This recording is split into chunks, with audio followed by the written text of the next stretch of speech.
Good afternoon, everybody, and thanks for tuning in as we sit down for our weekly conversation about COVID-19 and where we stand here in Nebraska. My name is Kayla Thomas, and once again, I'm joined by Dr. Kelly Cawcutt. Thank you very much. It's my pleasure to be back. Thank you. An infectious disease specialist and a critical care physician who is also covering the ICU, so that's why we get to see you in scrubs today. Indeed. So, right out of the wards. Thank you for taking the time. Before we get started, just a quick reminder, this is a live chat for informational purposes only. If you have any questions specific to your health or medical condition, you want to direct those towards your primary care provider. And if you do have questions, we will try to get some of those, so go ahead and put them in the comment section. And if I'm looking down, I swear I'm not being rude. I'm just trying to keep track of those. And we have a list of some of the things that you've been asking us, so we'll try to get in as many questions as we can. Sure. Let's start with this one, which is important. The peak in Nebraska. We've been hearing it was coming, it was pushed back. What are we seeing, and do we think that we're there or that we've already hit it? Right. So I think that's a great question. And, we're seeing more and more testing happening in the state. And obviously, we've seen certain hotspots and outbreak areas. And overall, in the state and locally, really, in kind of Omaha, Douglas County, we've seen kind of this continued rise with perhaps a hint of leveling off. But it's still early, and as we're reopening things, like many other cities and communities across the globe, truly, we may still be a little early to determine if we're truly at our peak and are going to see a persistent downfall. So cautiously optimistic. We're not seeing a continual straight line climb up, which is great. Yes. But are we really there yet? Only time's going to tell over the next several days and probably, frankly, the next 1 to 2 weeks. We talked about some things reopening. A lot of us who've been homeschooling kids at home are kind of in our last week, and we know activities are ramping up. It was just announced that baseball and softball for youth is going to start up again. Right. So that's great news for some families. It's uneasy for some others. Right. So what advice do you have for those families? So I think there's a few things. One is you have to take into account the individual health of the family and the kids who are participating. And if you have questions at all, I would so strongly urge you to reach out to your primary doctors or your pediatricians for information on safety and concerns if there's underlying medical conditions. Beyond that, I think we still really want to look at good social distancing amongst groups of people, so trying to stay 6 feet away from each other, right? And, great hand hygiene. If you're able to wear masks, they still help protect spreading virus to other people if you happen to be asymptomatically shedding, and they do provide some protection for yourself, as we've talked about, on possible acquisition of the virus. And I think it's still important to talk about these safety measures because as we've seen these cases increasing, that means that our hospitals are filling up more, and we still want to be cautious and protect our community and have the capacity to care for everyone that ultimately needs care. So it's still going to be a group effort to keep this community safe. You're a golfer. You've done interviews with national publications because that's something that has continued. It's a game you can play far apart from other people. But things about like handling sports equipment and with these teams where they're going to be handling bats again. Yeah. What do parents need to keep in mind? Do we all just need to have like all the sanitizing wipes all the time? So I think it's a great question, and I think as you have leagues and coaches and groups organizing, I would ask, what is their plan? Yeah. If there's shared equipment, how are they planning to manage that from a safety perspective? And if they don't have a plan, one, consider helping them build one. And two, if push comes to shove, as a mom, I'd be bringing my hand sanitizer, my wipes with me, and I'd make sure that we have access to that so that if we have to share things that we would touch, like a baseball bat or other things, we can do that. I also think it's incredibly important to educate your kids. So as kids start coming together, we all know not all children are as great at washing their hands when they use the bathroom, after they play outside, before they eat, all of those scenarios. So really stressing the importance of hand hygiene and how in some ways this helps protect the team, right? You don't want your teammates to get sick. You want to play the game, then play the game safely. And use these things to try to prevent sharing of any viruses, specifically COVID-19. But again, we still see other infections that can spread through small groups, and I think that's really important. Thinking of baseball, something else that comes up in the summer is swimming. Some people might have their own pool. There might be community pools. We don't really know the status of what's going to happen yet. Yeah. But what do people need to keep in mind about that? Can you catch COVID through the water? Right. So there's been no demonstration that COVID is seen in drinking water, that it's been seen in pools, and we know that it's easily killed. Yeah. So the key really comes down to good hygiene for pools, right? How you maintain the chemicals in the pool, whether it's chlorine or bromine, and maintaining good hygiene that way. And the CDC does have some guidance on water management and pool management and things like that for people and businesses. So if you own a pool and you're not sure, that may be one place to start, at least looking for additional information. But again, I don't expect people to get COVID-19 infections from the water. I am more concerned about them sitting close together in the beach chairs or at, the water park component and having a lot of crowding, and in that scenario getting exposed, as opposed to true transmission from water. We're kind of on the subject of kids and activities, and there's been a lot of talk in the news lately about a syndrome that some kids are seeing. I think especially I've heard about cases in New York. What do we know about that, and is it something we're seeing here? So to my knowledge, I am not aware of us seeing cases of it here, but I think that might be qualified by the phrase yet. Right. So what they've seen is this post-viral inflammatory syndrome, and it's been likened to something called Kawasaki disease or toxic shock syndrome, both of which have been related to infections at times, specifically more so on the toxic shock syndrome. And it's a very inflammatory reaction in the body that happens several weeks after the infection. So they're looking at kind of 4 to 6 weeks post when they believe the kids may have had the COVID-19 infection. And then they start to develop, varying symptoms that can be fever, a lot of belly pain, and it can really progress to many organs starting to fail, with specific concern about the heart. And it's because the blood vessels become more inflamed with this kind of inflammatory storm that happens and can cause a lot of negative consequences for the children. So the two things about this are, one, we know it's very rare, but rare things show up when you have millions of infected people. Absolutely. So again, the vast majority of children who get infected have very mild or asymptomatic disease, but a very small percentage, not fully well identified yet, seem to develop this post-viral inflammatory syndrome, and it can be life-threatening. So if a child is becoming more ill and having fevers, more belly pain, it's certainly something to talk to your pediatrician about, especially if any of the family members may have had a COVID-19 infection and you didn't think the child did, because it could have been asymptomatic or very mild. Well, and one of the things that we reinforce here over and over again, we talked about last week, heart attack and stroke, emergency, real pain. The hospital is still a very safe place to come, and it's absolutely where you need to come if you're having a medical emergency. One of the questions that just came in, kind of related to that, Joyce wanted to know, we've talked about ICU beds and ventilators, but what about ICU staff? How's our staffing situation? So it's a great question. So I think there's two questions. One is, are our staff getting sick and staying at work? And two is, do we have enough staff? So right now, the good news is our staff are not getting sick. Our PPE works. Our infection control policies work. We've had very, very few healthcare workers become infected with COVID-19, and the vast majority of those have had very clear community or family close contact with someone else. So from that perspective, I think the morale is really good. We trust the PPE, we trust what we're doing. We've had good experience over several months now showing that this works.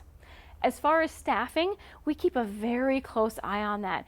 As we see more patients in the hospital and potentially more patients coming into the intensive care unit, as we see these increasing numbers, that does become a bit more of a concern, but we keep a very, very close eye on it. And right now we have adequate staffing. And if things change, then we have secondary plans with our kind of hospital leadership on what that looks like and how we maybe restructure some of the staffing plans to make sure we have enough people to provide the care we need to. Masks are a topic that there's always a lot of questions about, and obviously the policies have changed since we started having these conversations several weeks back. Want to point out to everyone, we both wore our masks into the studio today. They're where we can see them right now. We used our hand sanitizer before, and we'll use it again. And the only reason we're doing this without masks is so that you can actually understand what we're saying. So that's why we're distanced the way that we are today. But there's been, I think we've learned everyone on social media is suddenly a medical expert. And there's been a lot of posts related to masks. And some people have said, well, they're bad for us, or we're going to infect ourselves, or it will impact our own immunity negatively if we're wearing masks all the time. Right. What do you say to that kind of argument? So I think that it's very tricky because I understand there's a lot of information. As you mentioned, there's a lot on social media. So one, there's no evidence that masks are going to hurt you via an immune status standpoint. So yes, it does protect you from some viruses, but it doesn't protect you from everything. And right now the focus is to protect you from COVID-19 and to protect other people from you, should you be an asymptomatic shedder and not know that. So from that perspective, I don't think there's a lot of concern that we're going to negatively impact the capacity for immunity. Now, some people have argued that, well, if I don't wear a mask, I might get COVID-19 and then I'll be immune, which unfortunately is not a strong argument right now because we don't know that everyone builds immunity if they get infection, but we certainly know there are people dying of the infection. And so it is not a small risk to say, I'm going to intentionally try to get infected in hopes that I am one of the people who may develop immunity. So I think that part also plays into this, and it's very different from many of the other viruses and other infections we think about, in the fact that we often think that once we're exposed, we're immune. This is not the only infection in which you don't necessarily have durable immunity that we've seen in the world. We've seen many others that do this, but it is an active concern that way. It does not, there's no indication that it would degrade immunity from past immunity. So if you are immune to something else, you'll stay immune to it even if you're wearing a mask. And then finally, just thinking about the masks, the impact of them, I just think it's really important to remember it's not just in protection for ourselves, it's to protect other people. And we know it's hard to wear them. It's hard to wear them in the hospital all the time. But we're trying to do the right thing again to continue to protect our community while we're still seeing rising cases. And we're not sure if we are at the maximum caseload we're going to see yet. Testing is always another big subject, and it's also one that has definitely changed since you and I started having these conversations. What is the status of testing now? Are we able to test more people? We are absolutely able to test more people. And we have been testing many more people, both here at UNMC and across the state. And that testing capacity is continuing to increase. We are testing more people who have mild symptoms and more people who are asymptomatic. We're testing more people in the hospital in general. So again, more tests are available, adequate access to testing. I'm not aware of points in time where someone who came into the healthcare system and was appropriate for testing was unable to get that. Somebody just jumped in with a question here that's unusual to me. You may or may not know the answer to this. Singing as a higher transmission activity. That is actually something that is probably true. So this has been a popular question, and actually I was just talking with some of our colleagues about this. So there is some data that shows there's variation in the amount of potential droplet spread based on the level of vocalization. So if I'm talking really quietly, there's not as much air force, droplets may not go as far. If I start speaking louder, there's more air force coming out for the volume. Say it, don't spray it. Right, exactly. And as you go to sing, again, that's a potential projection out of that, possibly more akin to a cough. Now, there's also been clear choir-related outbreaks, and there's publications on that. So we know in a small group, a large group of people became infected while singing. And so I think it is something we have to be cautious about in groups particularly. It is very hard to sing with a mask on. And so I think singing is going to be something that we're going to see some adjustments in how that's done, and how we execute that going forward because of that potential risk. Right now, we're all going to be singing via Facebook Live and Right. Zoom and in our cars and showers by ourselves. I was started on testing, and then I jumped off on that tangent because I thought it was a really interesting question. But antibody testing, everyone is so curious about it. What is the status of it, and what will we learn from it? Sure. So the status is we do have increasing capacity to, work towards antibody testing. We're going to have it here. We have the capacity with many other organizations to send to specialty labs to get that test. The problem, frankly, is we don't know what to do with it or who to necessarily test because we still now, just like we did with diagnosing COVID-19 infection, we don't have the numbers of antibody tests yet to go out and test everybody. And we don't know if everybody who's had a COVID-19 infection will have antibodies, and if so, how long will those antibodies stay in the immune system? And so there's a lot of research going on, including research here, to try to help answer some of those questions.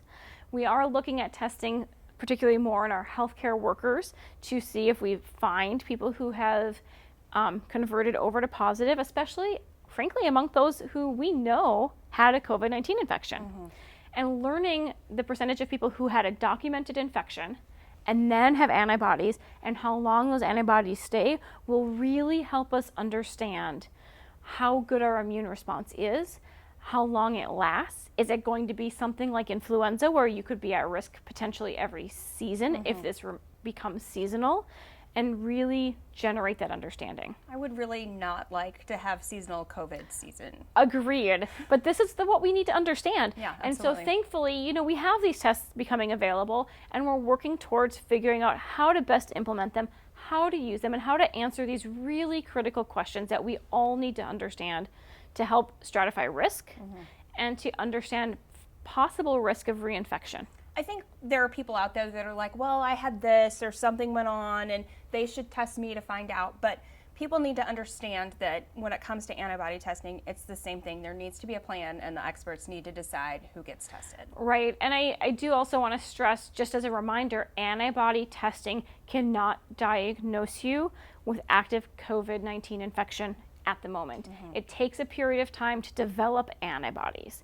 And so there is a issue with kind of a lag period here. So antibody testing, and the testing we're talking about, only tells us potentially if you've had it. It doesn't say, do you have it now?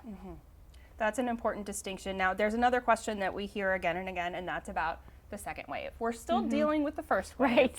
but what do we know potentially about that? Right. So I think Wuhan is a great example. So it started in Wuhan. They got control. They went a long period of time without new cases, and now they have cases.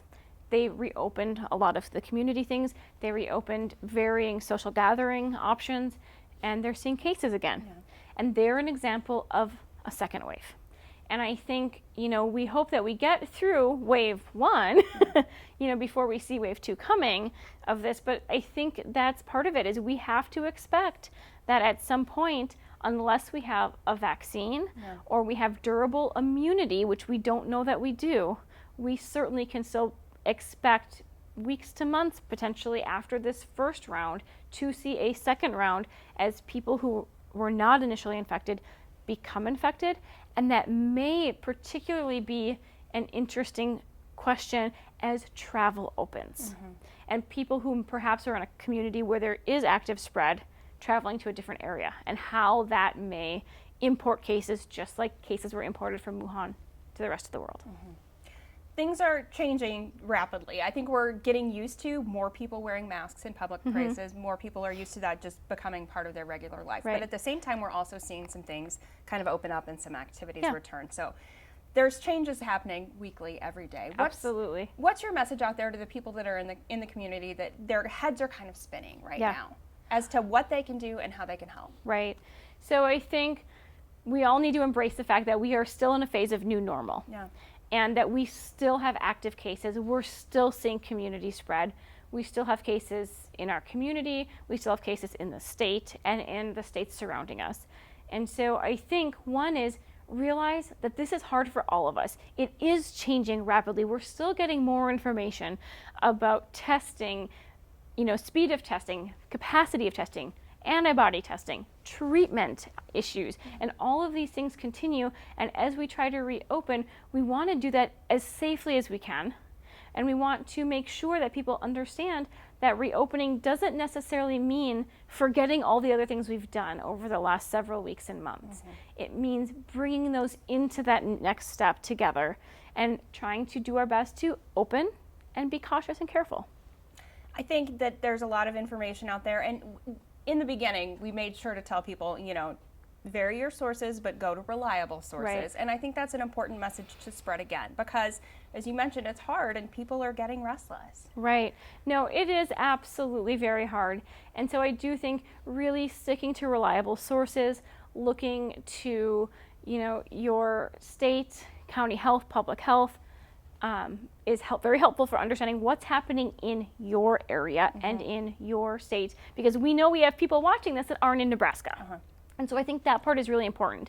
I still think when you look to something like the CDC, if you actually look at the website, you'll see frequent date updates where they are trying to stay as up to date as they can, as quickly as they can.